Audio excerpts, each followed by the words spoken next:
啥子喊我睡沙发嘛？昨天晚上我睡沙发，蚊子咬得我周身都是疙瘩。我出去几天，我也没干啥子，我是拍段子。反正我不管，今天晚上我要回房间睡。不是我不让你进房间睡，主要是你那个铺汗吹起啊，像猪一样，整得我是一晚上翻来覆去睡不着。你不信你过来听，过来吧。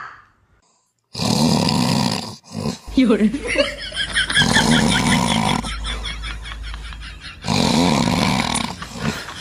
那我等你先睡着了嘞，我再睡该要的噻。你是说得好听，那晚上不是嘛？等我口述完噻，你在床铺高底，你的二胡噻就开始拉起了。你别笑。那你说嘛，要咋个才让我进去睡嘛？这样子，我考你个问题，只要你答得对，我等你进房间睡；如果答错了，就只有睡客厅的命。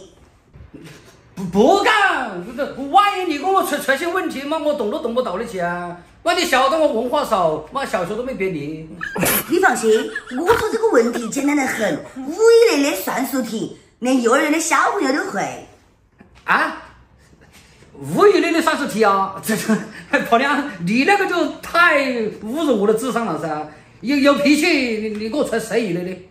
那挺好哦。我买了3个苹果放在冰箱头，第一天我拿了3个出来，吃了2个，放了1个回去，然后第二天你幺儿要吃苹果，我又给他拿2个出来，结果他个儿都没吃，我又放回去了。昨天晚上我又去拿了个出来吃，然后今天早上我又去拿了4个出来，我吃了个，你吃了个，又放了2个回去，请问还是5个，还是5个？不要慌。你抢到啥子哦？我又不是问你剩几个苹果。听到问题来了，我总共开了几次冰箱门？